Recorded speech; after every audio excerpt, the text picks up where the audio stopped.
This is my very first video recording of anything ever, and I am going to try and start doing more of these because I find that I have so much to say that when I sit down to write it down, or for like a newsletter or for anything like that, it's just like it takes way too long. But if you would just ask me a question, they kind of naturally flow out of me. So I'm going to start doing this series of answering people's astrology questions.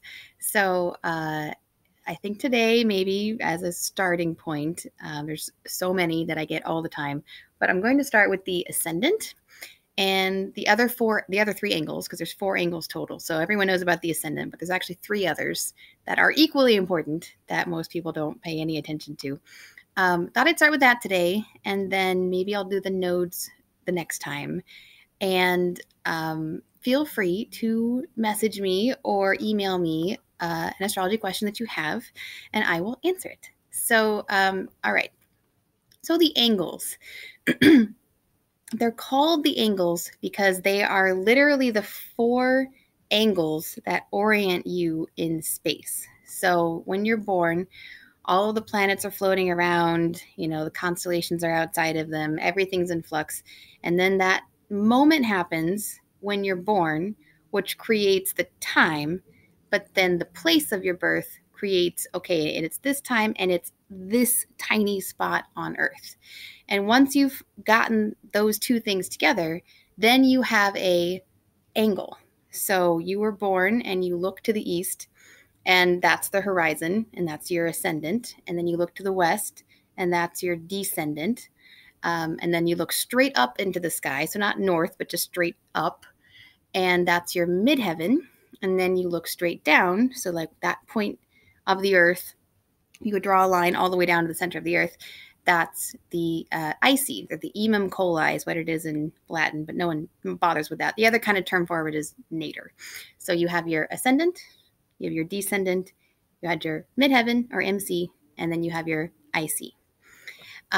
So to start, so the ascendant is important because it's what's rising out of the earth when you're born. So it's also called your rising sign, and it's this rising part of your personality. So it tends to be the very first knee-jerk thing that you do because it's the part that's kind of effortless for you. But I wanted to go into this specifically because it's effortless for a reason. So what I've found with all the different readings that I've done is that the ascendant is your should. It's your own personal should for how you're supposed to show up in society. And it was ingrained in you when you were young by that was the role that you were taught you needed to play in order to be loved and get food and not have people abandon you. So, and we all have different shoulds. And so this is part of the really interesting thing interacting with people out in the world is, if you have let's say you have a Scorpio ascendant, then that means that when you were younger, you were taught, totally unconsciously, maybe consciously, but most of these things are, parents, teachers, whatever, you're just like all of your caregivers when you're younger. These are just the unconscious things that you're kind of picking up as, oh, I'm supposed to do that. So let's say that you have a Scorpio ascendant. Then that means that when you were younger, the should that you got was, I need to make sure I know what is emotionally going on with everyone around me so that way I can stay 2 steps ahead. So, sometimes this might have meant that you were in a sort of unsafe environment. So it's like, I need to make sure that I know what dad's doing so that way I don't accidentally get hit. Or it could just be that you grew up in a family, for this Scorpio ascendant example, where like no one talked about anything. And if you didn't know exactly what to do or exactly what to say, or, all these sort of prep things that you're supposed to do emotionally, then you might get like iced out or, mom's mad, but you don't know why or blah, blah, blah. So anyways, so that's your personal like, oh, this is what I'm supposed to do with people. And so then you grow up and you go out in the world and you continue that pattern. So if you're a Scorpio ascendant, you're going out and in a social group, it's like you're just randomly with a group of people, maybe for an evening or something. And your go-to of this is what you do in public is I need to make sure I know what everyone's emotional status is and make sure that all the people that are mad, I'm aware that they're mad or I'm aware that they're sad. It's like I need to read between all the lines and get way, way, way, way, way deep with everyone. in order to be socially approved. But then let's say that there's someone else at this gathering that has a Capricorn ascendant, or maybe even, well, I'll just stay with Capricorn because I just did. But let's say they have a Capricorn ascendant. They have their should of, I'm supposed to be in control. So, those people might have grown up around like crazy parents or, Pisces moms and dads or something like there's no structure anywhere. So like they were the structure, they were the control. They had to keep it together in order for other people to kind of lean on them, maybe even as children, like that was their thing. Or potentially they just had a lot of rules. Like, this is what you're supposed to do. Capricorn is very much about like heavy responsibility. So that in that random party example, the Scorpio ascendant is wanting to like dive deep and go into all these like inner child traumas or whatever of that Capricorn ascendant. And the Capricorn ascendant is like, we don't do that. Get out of my space. That is so not okay. With like, it's all about full control. Totally like, I know what I'm doing. Don't read between the lines. That's not what we're doing here. We are only doing exactly what I was, expected to do. We came to a party. I'm going to be the leader. I'm going to tell everyone my knowledge. I don't need your, shadow work psychology. So that's just two random examples. So it's like, it's not, we live in a society, I should say, we live in, for those of us watching this video in America, we live in America, and America, depending on what time of birth you put for the Constitution, is either a Gemini or a Sagittarius ascendant. And kind of either way it fits with this, but both of those signs are very friendly and communicative. So we have as sort of our just like general understanding of what you're supposed to do, society. Like if you would just ask an American, what are you supposed to do when you're in a group? They're like, oh, you're supposed to be friendly and nice and chatty. But go to a different country, as I'm sure plenty of us who have traveled do, and you're definitely seen as sort of odd, or like maybe kind of like a bit of a ditz, because to just be like friendly and happy and smiley all the time to other cultures is not their should, but that's the American should. So for those out there who have Gemini and Sag ascendants, it's probably a bit easier for you, unless you've got like Chiron or Saturn conjunct them or something. It's a bit easier for you to just flow in a social situation. But if you have something that's like squaring or, in conjunct or something, those signs, then you probably, fit better naturally, socially in another country, or just like are bothered by the endless, everyone's supposed to be friendly and happy and nice all the time. I feel like I just jumped track like a million times there. But anyways, random examples of what a personal should is. So what do you do with this? So if you know your ascendant, which I highly suggest if you're into astrology, you should go look up your chart so that you can know definitely the three biggies, sun, moon, ascendant, and then the nodes are what I kind of call the fourth biggie, which I'll go into that in the next video. But if you know your ascendant, then you know what to if you know your ascendant and you know another person's ascendant, let's say you're trying to like communicate with someone, then then your particular strengths and faults, and you know their particular strengths and faults, and what you're comfortable with and what they're comfortable with.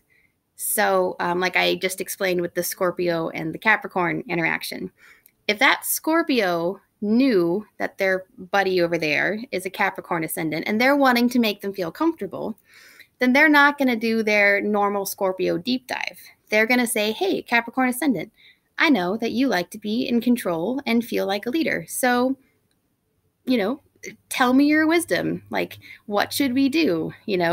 Where would you like to have this interaction go? I know that you're great at blah, blah, blah, blah, blah. Will you teach that to me?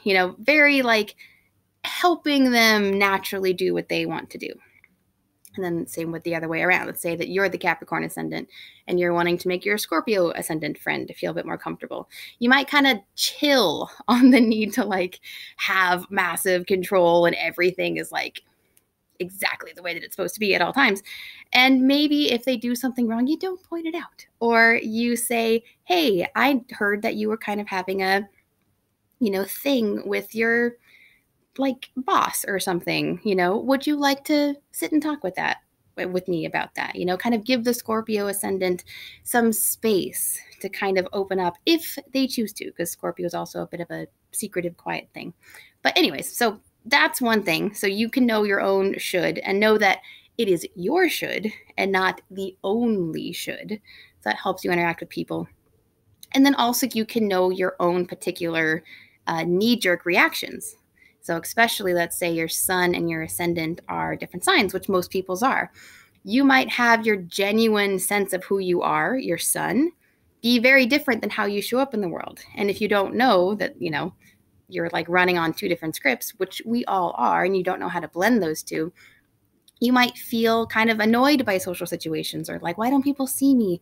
And it's because you're coming off as your like should and not your soul.